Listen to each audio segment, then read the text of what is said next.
Ok. Je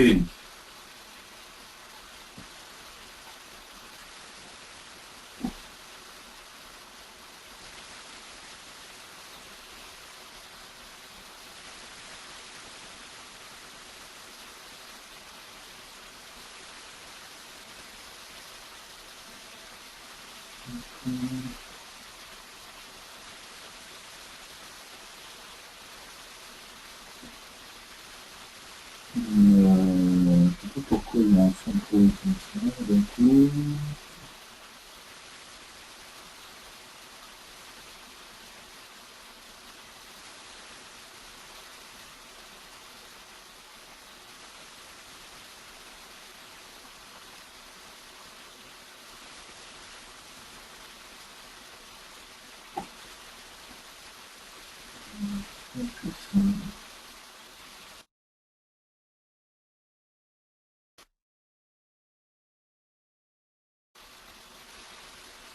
Ok. Je vais parler.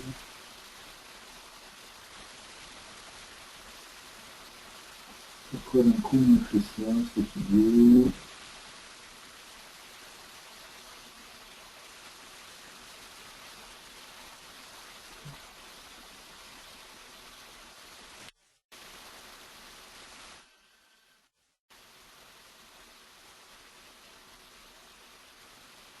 Ok.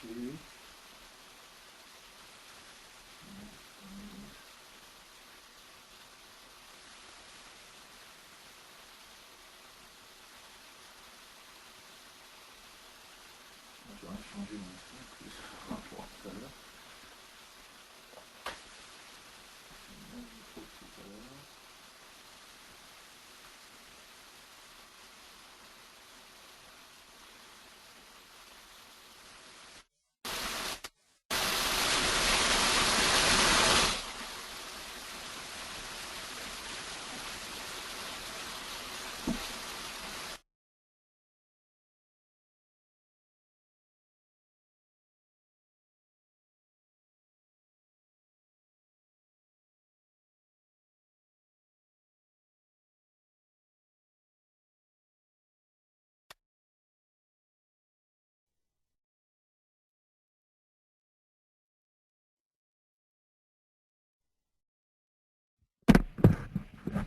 Allô, allô, allô. Ouais, c'est mieux, je crois.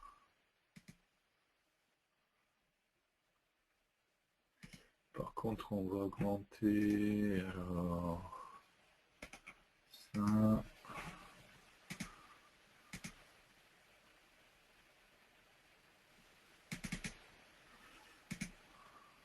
Pourtant, je suis au maximum. Ok, c'est mieux là. Ok, bon, j'ai pas tout compris, mais c'est pas grave.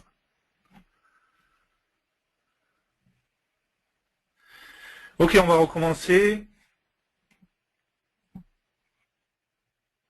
On va voir donc différentes choses. Très souvent, forcément, euh,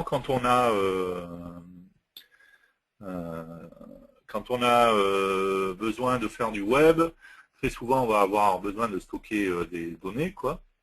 Donc, on a vu ce matin comment on pouvait stocker des informations dans une base de données. Mais on peut avoir également besoin de stocker des informations via des cookies ou ce genre de choses. Donc, on peut le faire assez simplement. Je vais créer une nouvelle application. Je vais aller enregistrer.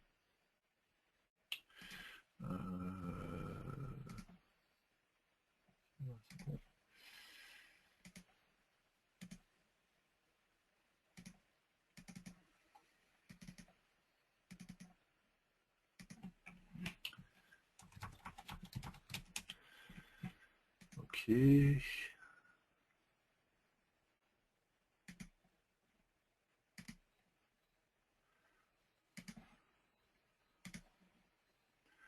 Prendre un bouton. Ok. Pardon. Donc très simplement, en fait, je vais avoir possibilité de stocker des informations. Si je regarde en fait dans le code, je fais $_ en fait, je vais avoir possibilité de stocker de différentes manières, de 3 manières différentes en fait, à savoir dans un cookie, donc avec la variable $cookie, au niveau de la session, avec $session, et au niveau du serveur, avec $serveur. Donc bien entendu, toutes ces variables n'ont pas la même durée de vie et ainsi de suite, d'accord. La session, c'est vraiment spécifique à la session utilisateur. Le cookie, je peux définir une durée sur le cookie. Donc on pourrait par exemple ici lui dire, hop, je vais y arriver.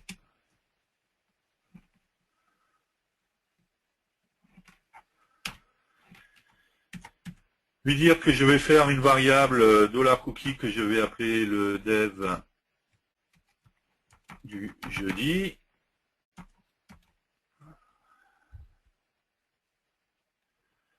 Et je vais lui mettre dedans, par exemple, je vais stocker cookie le dev du jeudi. Ah non, c'est pas ça que je voulais faire, en fait c'était stocker ce que je mettais dans edit d'ailleurs. Pas edit comme ça, ok.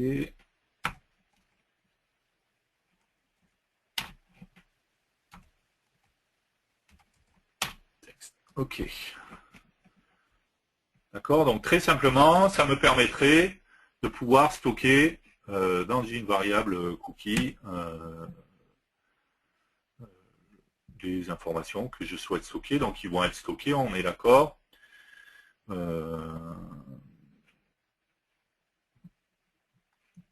Qui vont être stockés en local sur le poste de la machine, sur le poste de l'utilisateur qui lui sera connecté. D'accord.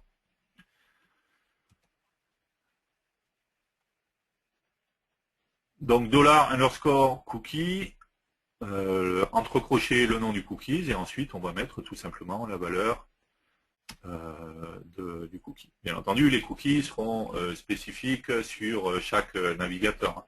Si j'ai un navigateur, on pourra faire le test d'ailleurs, si j'ai un navigateur, alors on va faire ça, on va stocker l'information là, et on va mettre un autre edit,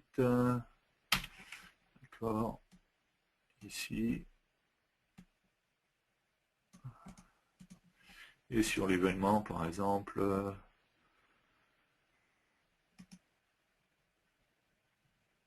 on show par exemple, on va dire que dans edit 2, non, 2, texte, on va dire qu'on va stocker justement la valeur qu'on a dans cookie du jeudi. Donc là, c'est même plus...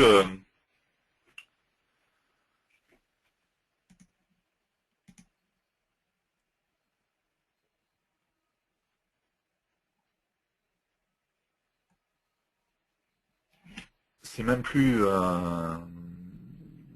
comment ça s'appelle, du spécifique HTML5 Builder, là on est dans du pur PHP, quoi. Hein.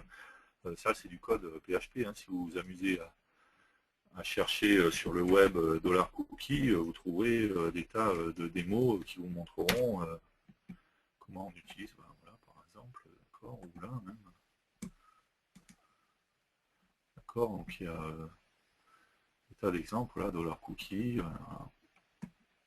avec pour pouvoir tester si un cookie existe. On peut utiliser ça par exemple.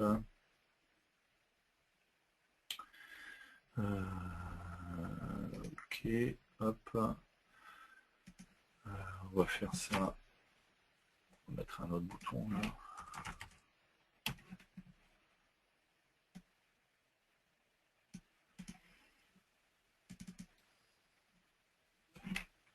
Donc if c'est $set, donc $_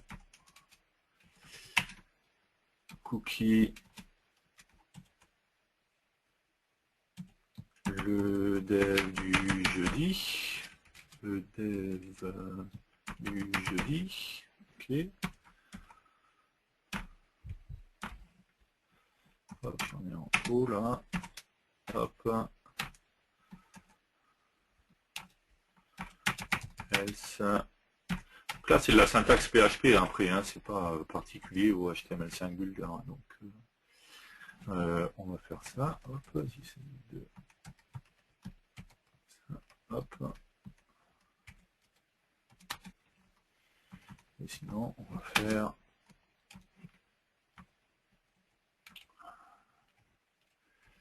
edit 2 texte égale pas de cookie.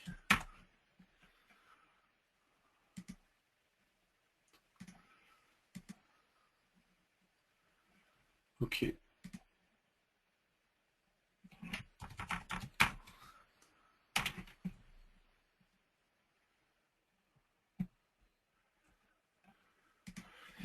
Donc là, si je stocke un test cookie le dev du jeudi, j'ai stocké ça dans mon cookie. Si je clique ici,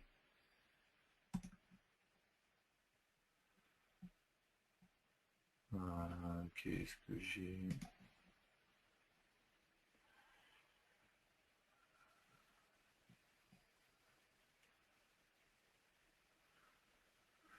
Où c'est que je me suis trompé?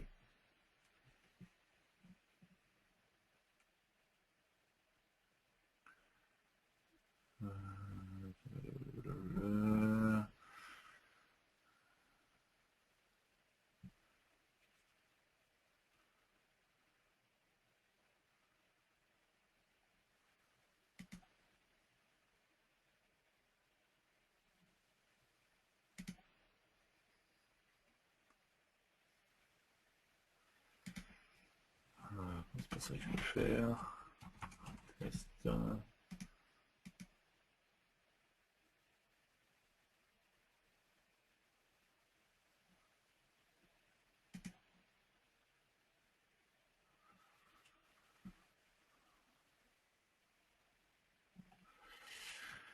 Où est-ce que je me suis trompé?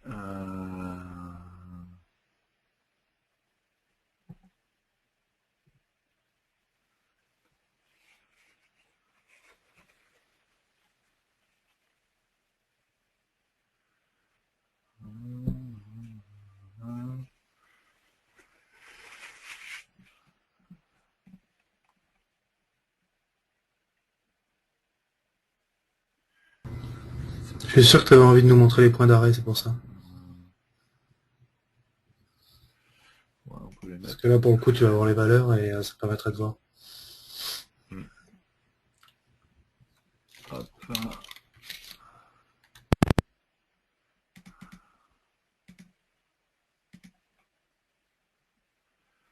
Alors, découpage.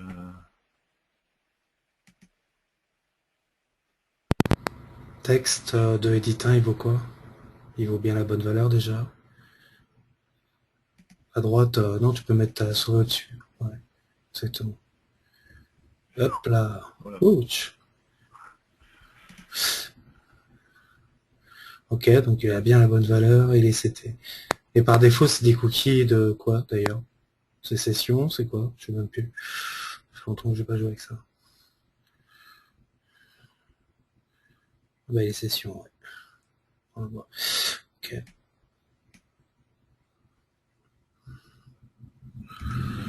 Donc, tu le retrouveras pas là. Non, non, il est dans underscore cookie, il devrait être en haut, mais il y est pas encore vu que tu n'as pas passé la ligne.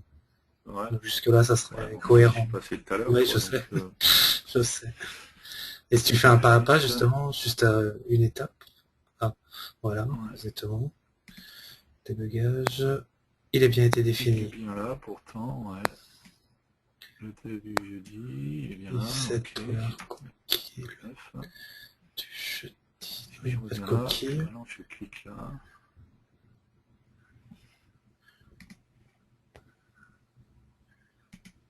Non, c'est vire le if. Vire le if 7. Ouais. laisse que la ligne pour afficher, on s'en fout de ce qu'il affiche. Même s'il n'y est pas, on verra ce qu'il affiche. Mets en commentaire la ligne if. Enfin, en commentaire. Il y a la collade qui va... Hop. Ouais, supprime ça. Voilà, et pareil pour les trois là.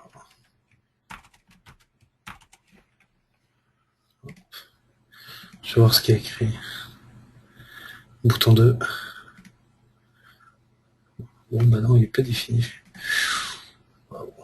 Ah si, reclique bouton 2 maintenant. Parce que c'est un session, donc c'est normal qu'il soit vide avant. Voilà. Ouais bah tu... Non, je l'ai pas là. Ouais.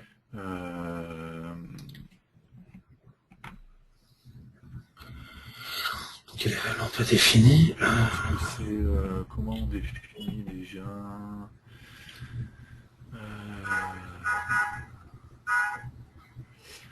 je pense que c'est la durée de vie en fait du par défaut qui doit pas être. PHP session, ouais. Dans les docs, on peut pas avoir la doc Oui, PHP non, direct. exact. Il y a une personne qui précise quelque chose de. Ouais, cette cookie c'est mieux, ouais. Mais, Je suis ouais. d'accord. Je suis entièrement Mais d'accord. ce qui est bizarre, c'est que. Et justement, il faut pas l'appeler quand tu as déjà craché du code, mais vu que le show est Ouais. en bas, il n'y aura pas de souci. C'est 7 cookies, oui, et c'est pas. Ouais. Et du coup, il y a la durée de vie. Voilà. C'est Ouais, voilà, c'est ça, cohérent. ouais, tout à fait. Ok. Donc merci à Patrick pour cette remarque judicieuse. C'est 7 cookies. En fait, le piège, c'est que c'est valable que pour les cookies et pour les serveurs. Par contre, on fait bien appel, les variables serveur et session, on fait bien appel à $serveur, $session. Ça dépend si tu es en safe ou pas. Ça dépend de tes paramètres PHP. Hein. Jeudi. Et donc là, on va mettre donc edit 1 texte. Ok, on va supprimer ça, voilà. Donc on voit au passage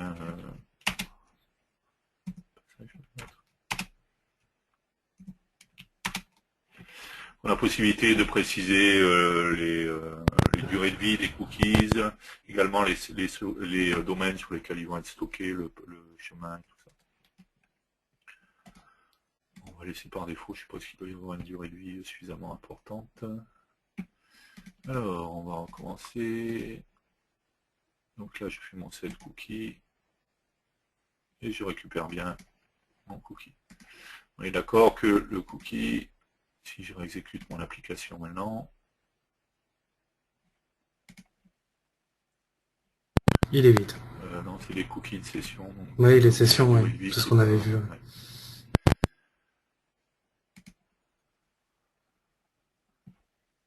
Ok, par contre, si je m'amuse à faire ça, on va faire ça. Avec la page.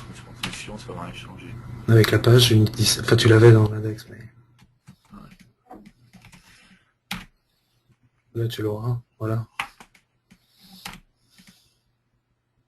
Donc j'ai bien toujours mon cookie de session. À la différence avec, si je m'amusais à stocker, alors là par contre j'ai pas de set serveur, hein, donc là cette fois je passe bien par $score, pas serveur que je voulais, mais session en fait. Hein.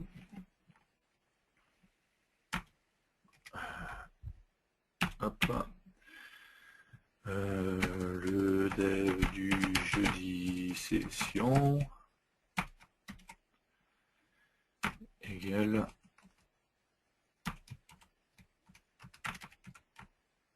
on va stocker la même chose, c'est pas grave. Hop. On va se mettre un 3. Hop.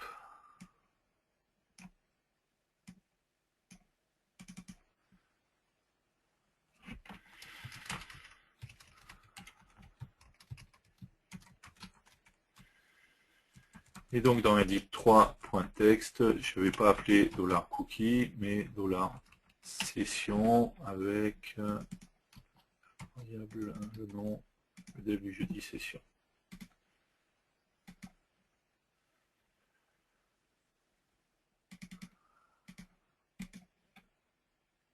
Donc j'ai bien mes deux variables qui sont mises à jour. Quand je clique, j'ai bien la récupération de mes informations.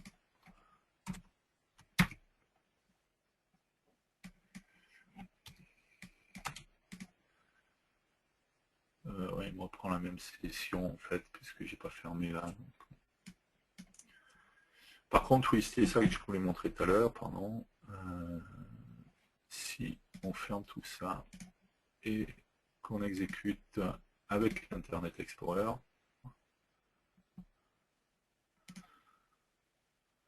d'accord, qu'on va rien récupérer, hein, ça sera si je mets Toto, je clique ici, ici j'ai bien Toto et Toto.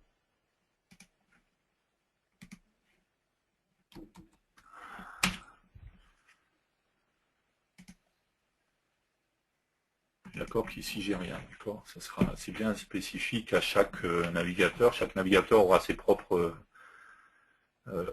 cookies et ainsi de suite. Donc si j'ai IE, si j'ai Chrome et tout ça, il n'y a pas de mélange des cookies entre navigateurs, d'accord. Chacun, c'est une question de stockage, hein, les endroits où ils sont stockés tout simplement, quoi. D'accord, donc je pourrais très bien, très facilement, on a vu qu'on pouvait stocker des données dans une base de données, je pourrais également stocker des informations dans un cookie, dans des variables session, dans des variables serveurs également, d'accord. Tout dépend de la durée de vie, de la pertinence que je vais donner à ces données, à savoir qui va pouvoir y accéder, et ainsi de suite, d'accord. Le cookie aura la chance de pouvoir être partagé par plusieurs utilisateurs, par contre c'est par navigateur, ça on l'a vu.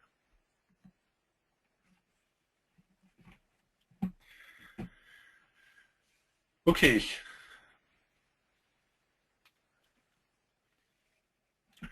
Une autre des nouveautés, comment ça s'appelle, une autre des nouveautés de HTML5 Builder, surtout par rapport à ceux qui connaissaient le produit d'avant qui s'appelait PHP, hein, avant qu'on ait le HTML5 Builder, c'est la notion, ben, d'ailleurs c'est indiqué dans son nom, de HTML5, d'avoir de la possibilité d'avoir du HTML5 et également des CSS3. Et du coup, ça va se représenter de différentes manières. On va fermer tout ça. Je vais recréer une nouvelle application. Je vais aller enregistrer. Hop.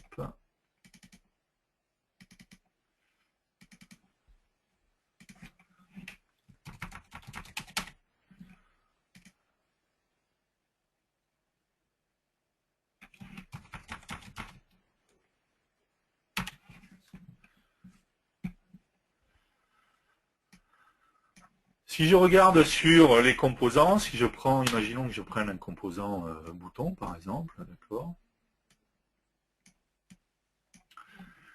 Je vais me rendre compte que sur tous les composants déjà,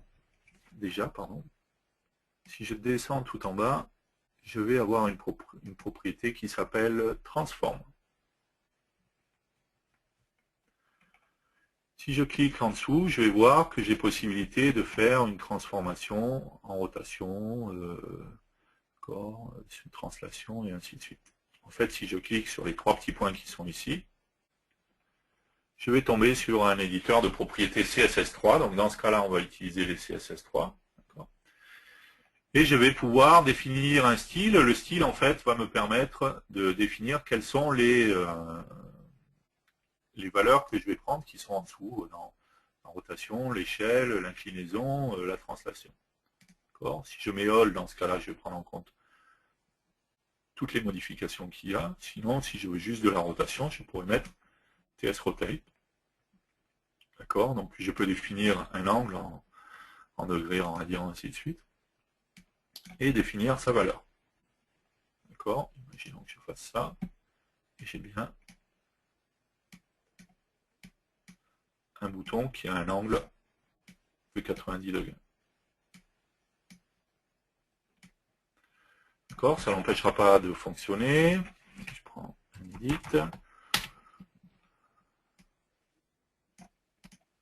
Hop.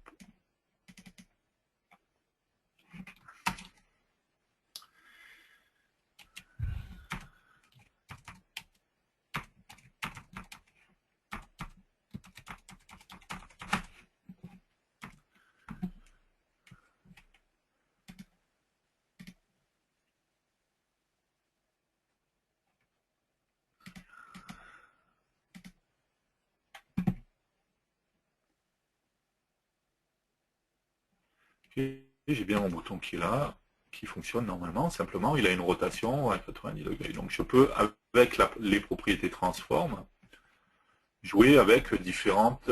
donc ça pourrait être le translate, ok. Dans ce cas-là, c'est juste une translation.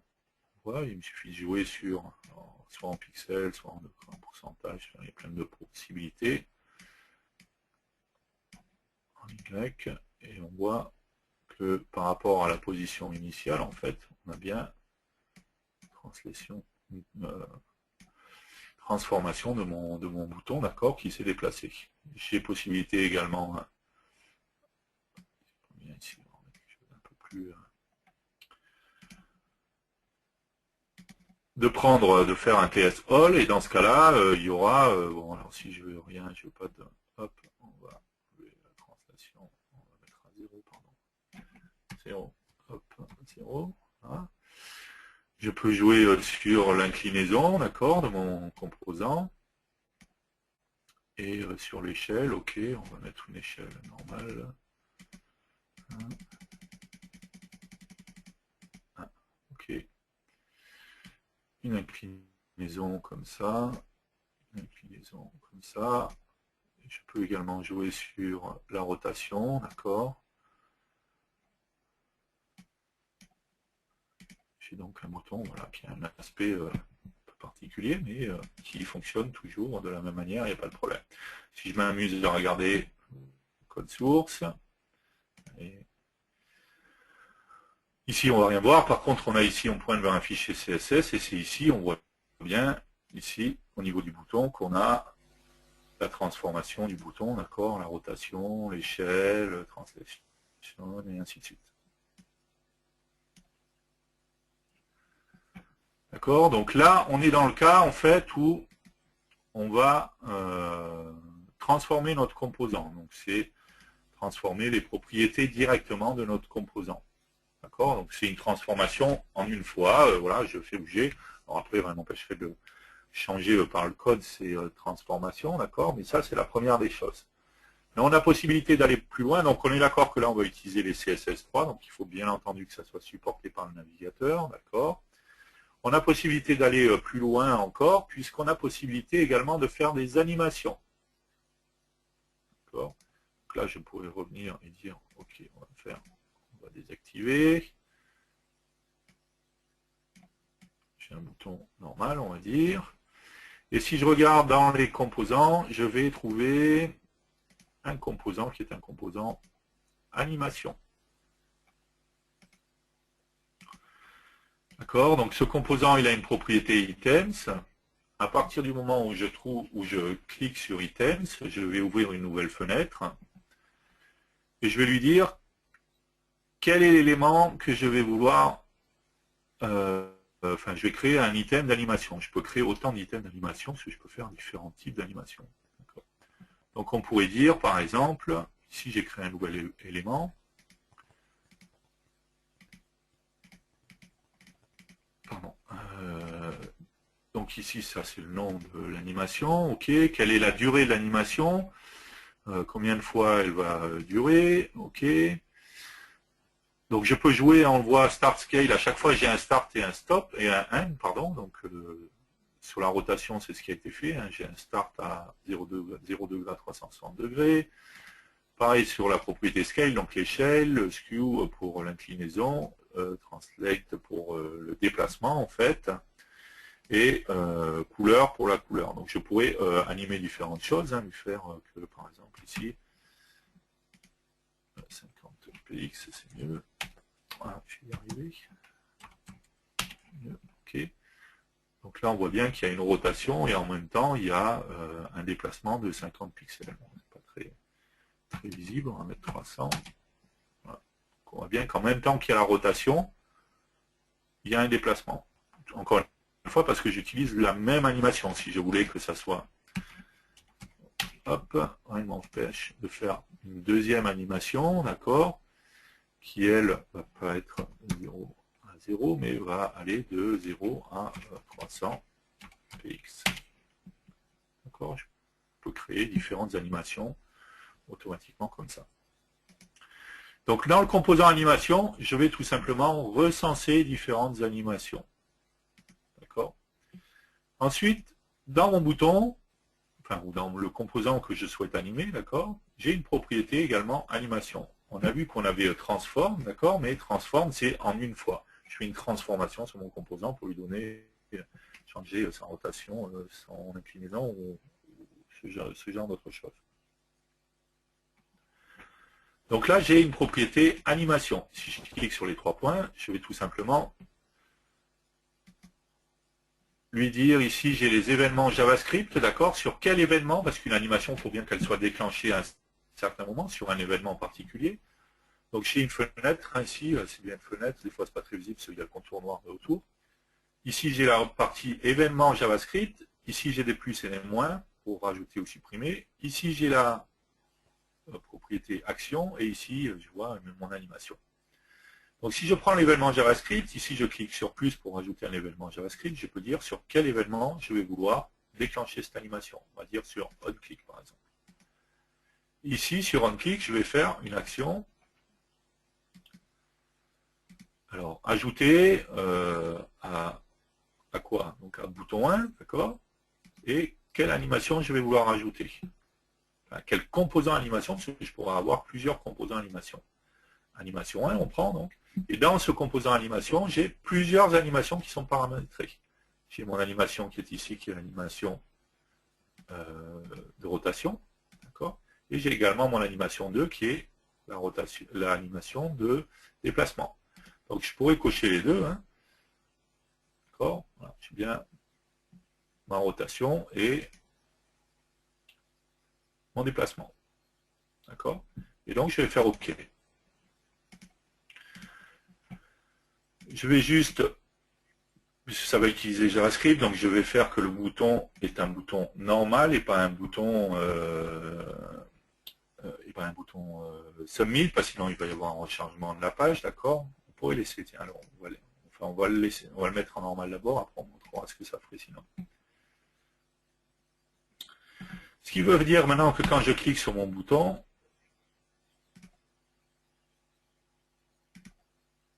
je l'ai remis en submit, je sais plus, j'ai fait quoi? Non, pourtant il est en normal. Mais je lui ai mis un événement, par contre, même s'il est en normal, donc c'est pour ça qu'il me fait un rechargement. Donc on va lui enlever l'événement PHP, d'accord.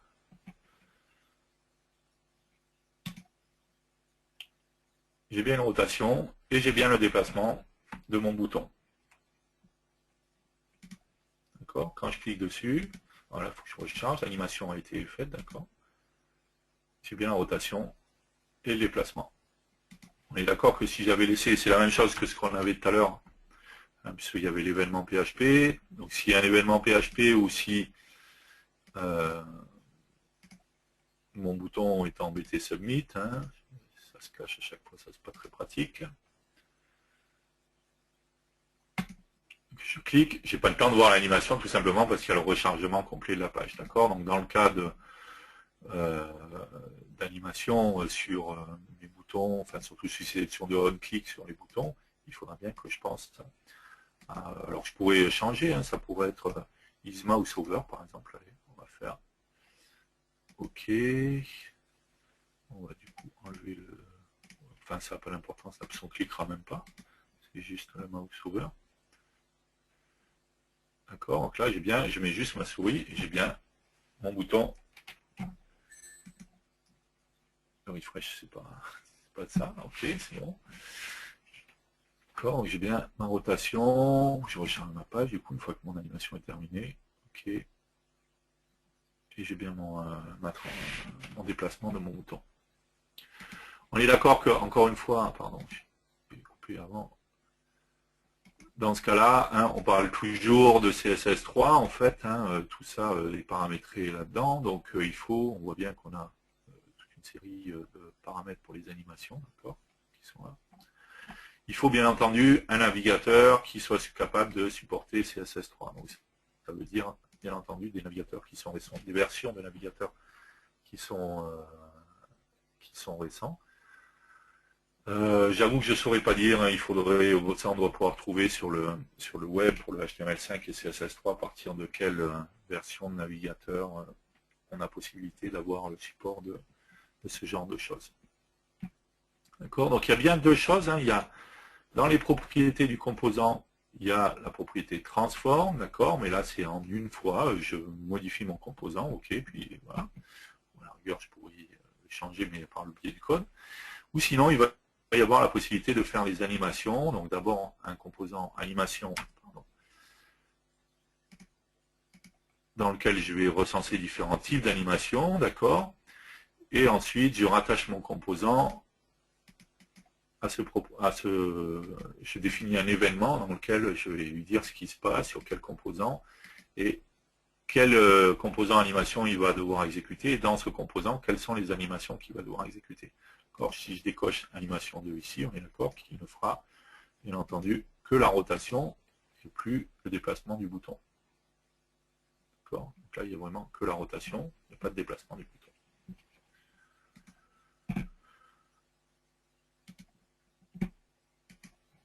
N'hésitez pas à aller voir un peu.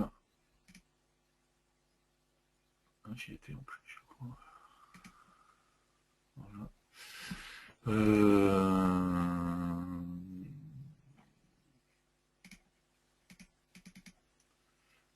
CS3, voilà.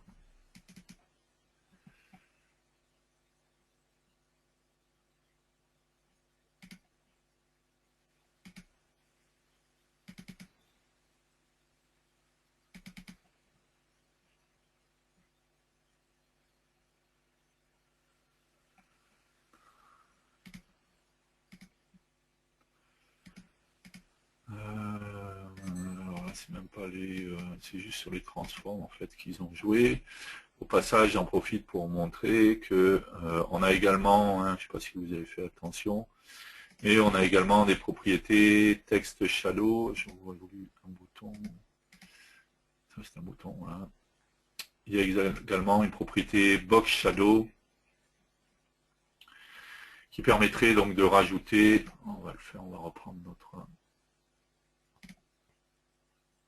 dernier mot. Non, c'est pas ça, pardon.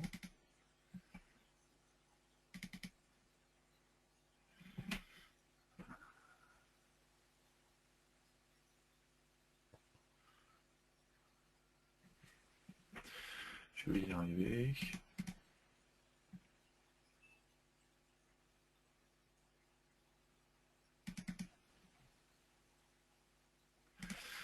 Donc on a également une propriété box shadow, hein, donc pour parler de l'ombre du bouton, donc que je peux activer bien entendu. Choisir une couleur pour l'ombre, d'accord, ok, bleu par exemple. Ok.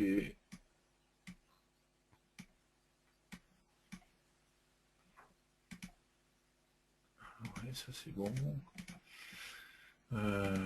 Pourquoi il ne me la montre pas d'ailleurs? Est-ce qu'il la montre bien l'exécution?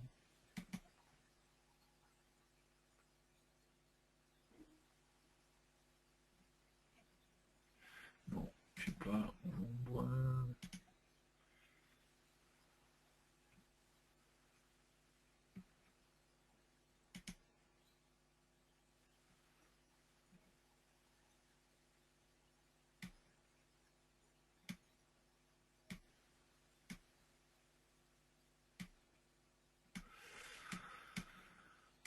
Pourquoi il ne m'affiche pas? C'est une bonne question.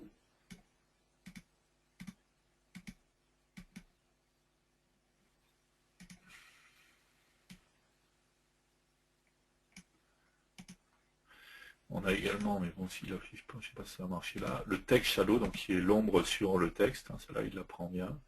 Je ne sais pas pourquoi sur le bouton, d'accord, où j'ai possibilité de définir quel niveau ça va se trouver et de modifier, par exemple, on va mettre rouge par exemple.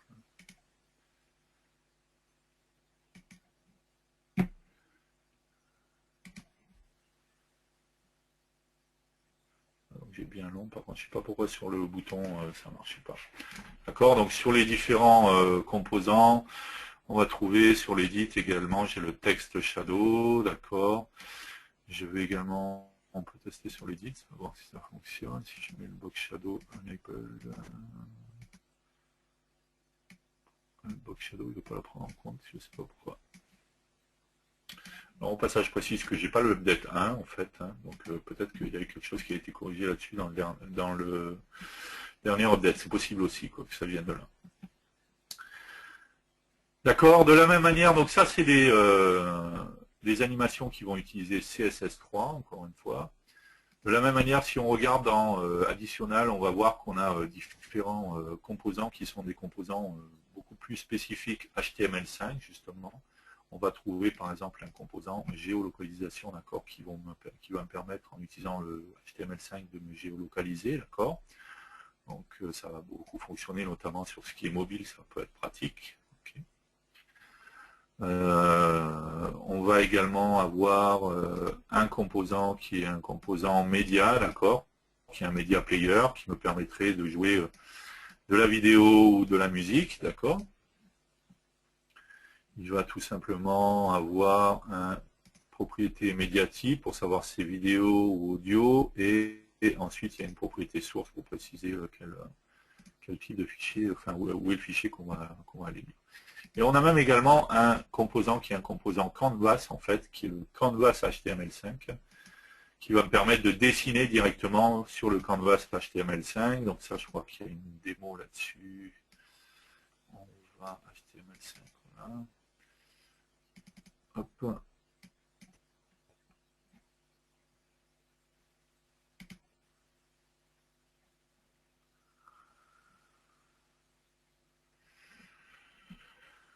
Ok, donc là justement on a une démo dans laquelle ça, ce composant-là, le composant qui est là, qui est ici, est un Canvas HTML5, d'accord. Si je m'amuse à regarder en fait sur le code, donc là pareil, il faudra se pencher sur le HTML5 et notamment l'utilisation du Canvas HTML5. On voit qu'on utilise, voilà, on fait des arcs, on fait des fils pour remplir, en fait on va dessiner des cercles, hein, différentes couleurs. Donc,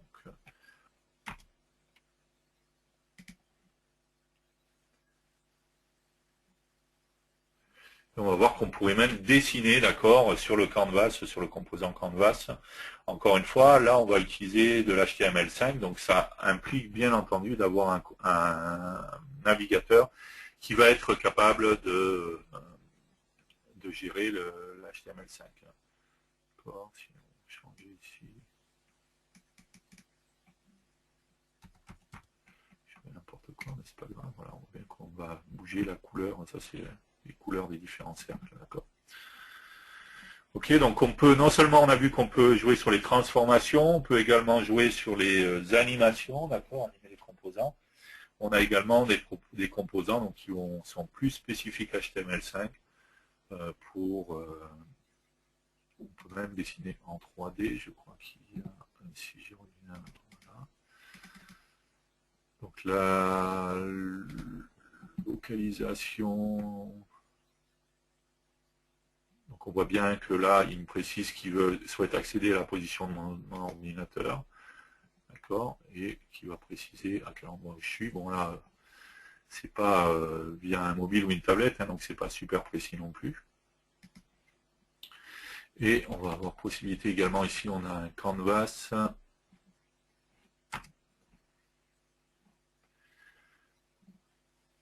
Là, cette fois, on va jouer avec WebGL pour aller créer des formes 3D.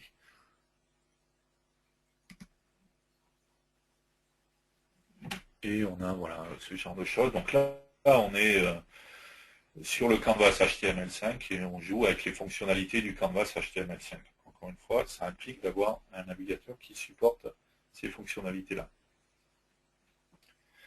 Ok, on va faire une petite pause.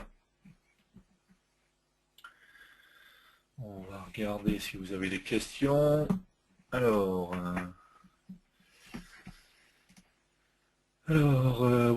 Oui, pardon, c'était l'utilisation d'Ajax dans HTML5 Builder. Je n'ai pas pu suivre ce matin. Ok, donc c'était la personne qui avait posé la question par rapport à Ajax. Donc oui, on en a parlé ce matin, donc il ne faut pas hésiter à regarder le replay. Ça, vous aurez les infos. De mémoire de leur cookie, c'est en lecture, c'est 7 cookies pour le remplir, donc ça, oui, merci. Y a-t-il une différence entre HTML Builder X3 et celui de X4? Donc on l'a dit que non. HTML5 Builder, c'est HTML5 Builder. Il n'y a pas de HTML5 Builder X4 spécifique avec des nouveautés. Donc pour l'instant, pas de nouveautés là-dessus. Y a-t-il un composant Media Player dans la palette de composants? Donc oui, on l'a vu. Est-ce que tous les navigateurs supportent HTML5, CSS3 et toutes les fonctionnalités liées? Donc non, pas tous les navigateurs. Et surtout, pas toutes les versions des navigateurs. C'est pas qu'une question de navigateur, c'est surtout une question de version de navigateur. Je pense qu'on doit trouver, j'avoue que je ne sais pas dire à partir de quelle version, navigateur et autres, on a bien telle ou telle fonctionnalité. Ça, en cherchant sur le web, vous arriverez à trouver, je pense. J'ai vu que vous n'avez pas la dernière version du HTML5 Builder. Oui, tout à fait, j'ai pas l'update 1. Tout simplement, je me suis rendu compte assez tardivement que je n'avais pas pensé à me mettre à jour avec l'update 1. Et comme je ne voulais pas faire les modifications après, avant les sessions spécifiques, donc je ne l'ai pas fait. Il n'y a pas de composant menu. Non, il n'y a pas de composant menu. Mais encore une fois, après, on est sur du web, quoi. Hein, donc, un menu dans du web, c'est... bon, enfin, je trouve ça un petit peu bizarre, quoi. Donc, voilà. On voit qu'on a beaucoup de choses, mais non, il n'y a pas de composant menu. Il y a jQuery de toute façon qui est intégré au niveau du framework, comme l'a montré Thierry, et on trouve plein de composants à ce niveau-là et qu'on peut facilement intégrer, donc des menus, si on le souhaite, qui sont faits en fait à base de UL, LI, donc de listes, comment on appelle ça, c'est une liste non numérotée là, je sais plus, UL. Et à partir de là, ça vous fait justement facilement un menu à partir de ça. Ok, donc oui, en effet, on pourrait l'utiliser via jQuery. On l'a vu hein, que jQuery... il y a le jQuery Minify, minify.js qui est inclus dans tes pages à chaque fois. Je l'ai vu dans le code source quand tu montrais le code source. Si on revient, par exemple, on va fermer ça. Hop. Hop.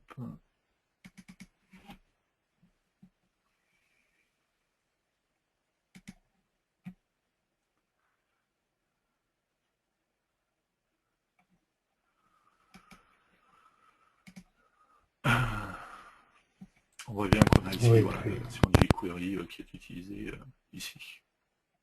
D'accord. Comment utiliser un fichier JavaScript externe? Bonne question. Ben, d'ailleurs, on voit ici qu'on utilise un fichier JavaScript spécifique pour jQuery. Rien ne nous empêcherait en fait, quand je suis sur mon application, d'accord, je suis sur ma page, tout simplement dans onBeforeShow header, par exemple, très souvent on met ça dans le header. Bah, très simplement, on pourrait faire, par exemple, on va mettre la même chose, hein, mais c'est pas grave, quoi. Hop, rien ne m'empêche de faire un écho. Ça me permettrait aussi très simplement de faire des échos en rajoutant des tas et des tas de choses dans mon code. Hein. On va changer, mais on va dire que source, c'est... on s'en fiche, hein, toto.javascript, d'accord. Donc, ce qui va me permettre d'enregistrer ensuite et d'exécuter mon application. Qu'est-ce que j'ai oublié? Oui, parce que là, forcément, il y a des codes, donc ça ne va pas le faire. Je vais faire comme ça, voilà. Hop, ça sera mieux.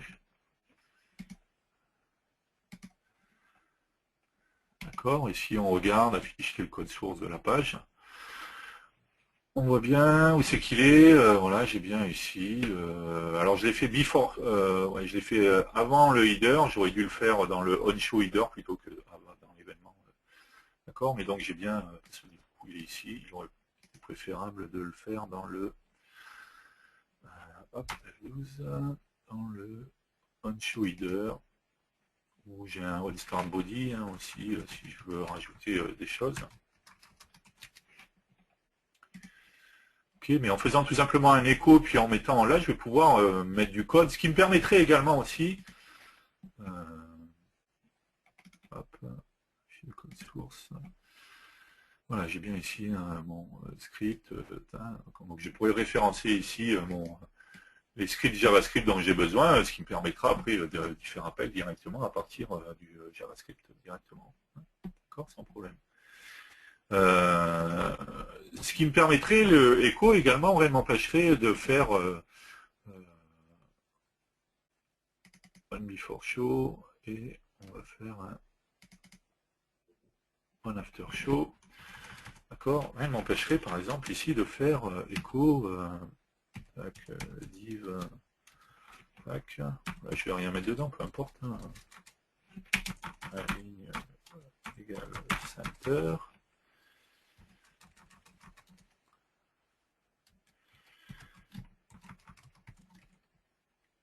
Et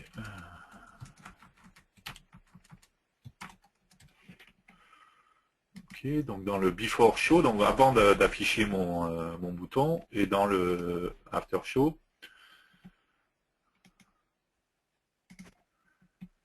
ce qui me permet bien ici, j'ai bien un div à ligne égale center, d'accord, et mon slash div qui se ferme. Donc grâce au echo, je vais pouvoir rajouter toutes sortes de codes qui ne seraient pas pris en compte en standard et qui ne seraient pas générés en standard ou que je vais vouloir rajouter de manière à pouvoir rajouter ce que je veux et rajouter du code spécifique et ainsi de suite. Quoi. Très simplement, je pourrais le faire pour. Il suffit juste, hein, on le voit bien, hein, choisir les événements qui vont bien et dans mes événements faire un écho et mettre dans le écho directement le code que je veux retrouver dans ma page au final. Quoi. Donc je pourrais jouer avec ça directement aussi.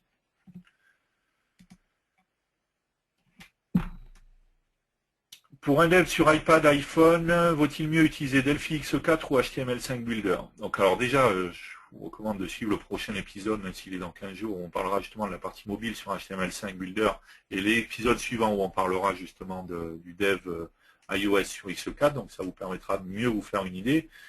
Je dirais que aujourd'hui dans la X4, ce qui est sûr, c'est qu'on ne pourra faire du développement que iOS, alors que dans HTML5 Builder, on le verra dans le prochain épisode, on va pouvoir faire du développement BlackBerry, Android, Windows Phone et ainsi de suite. Par contre, ce qui est sûr, c'est que dans la X4, dans Delphi X4, sur la partie iOS, on fera du vrai code natif, ce qui n'est pas tout à fait le cas dans le HTML5 Builder, d'accord. Et donc, ça aura certaines contraintes. On en parlera justement. Suivez les 2 prochains épisodes. On verra tout ça et on verra le pour et le contre de chacune des solutions. Existe-t-il un doc indiquant l'enchaînement des événements par rapport aux sources générées? J'ai eu un peu de mal avec le onCreate, onShow Co. Sur les pages en PHPXE. Ça ne me semble pas plus clair avec HTML5 Builder. Enfin, moi je trouve perso que c'est relativement clair, mais puisque forcément le header c'est ce qui est en haut, le start body vient après le header. Maintenant, ce que je vous conseille dans ce cas-là, c'est tout simplement, c'est pas très dur. Hein. Je me fais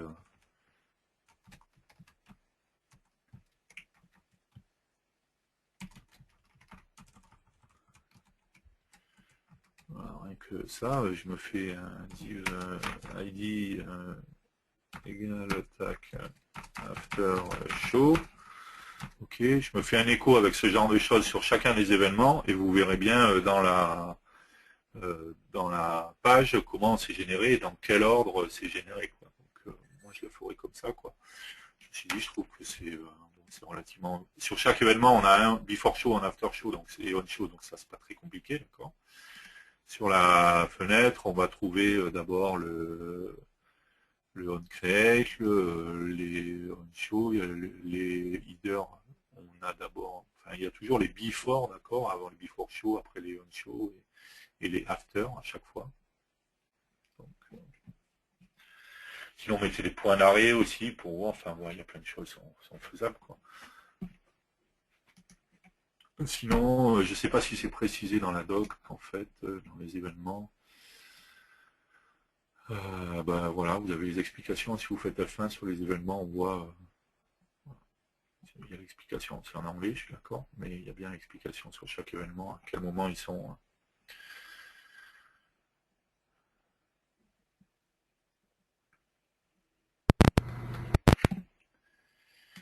Équivalent de alerte, non, il y avait un autre truc avant, non, c'était ça. Équivalent de alerte dans la partie PHP. Donc alerte, c'est une fonction JavaScript qui permet de faire afficher un message. Je ne sais pas si on a quelque chose. Faut faire un écho. Tu fais un écho d'une alerte. Ouais, directement. Il n'y a pas de méthode PHP. De toute façon, ça fera une alerte, quoi. Donc, ouais. Donc oui, on peut faire un écho. Hop. Test. Non. Alerte autour de test.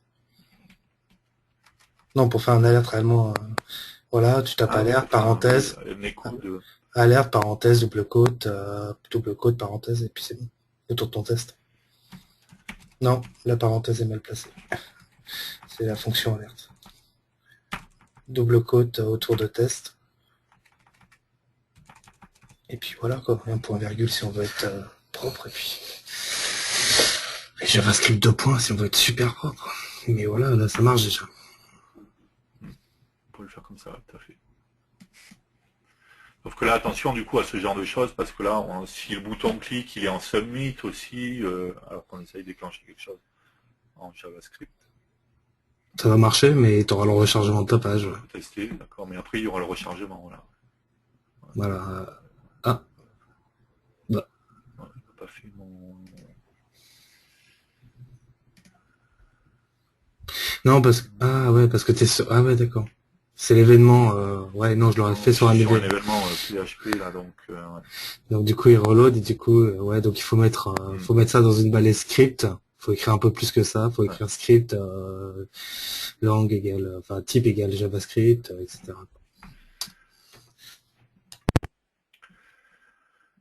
Là, on est plus dans du JavaScript et dans du PHP, encore une fois, c'est pas des particularités HTML5 Builder, hein, tout ça, donc c'est la même manière de faire dans différents autres outils, quoi.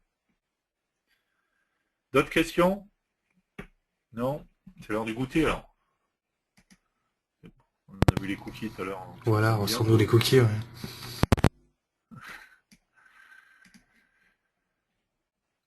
Ok, on fait une petite pause goûter, puis on se retrouve dans quelques minutes. À tout de suite.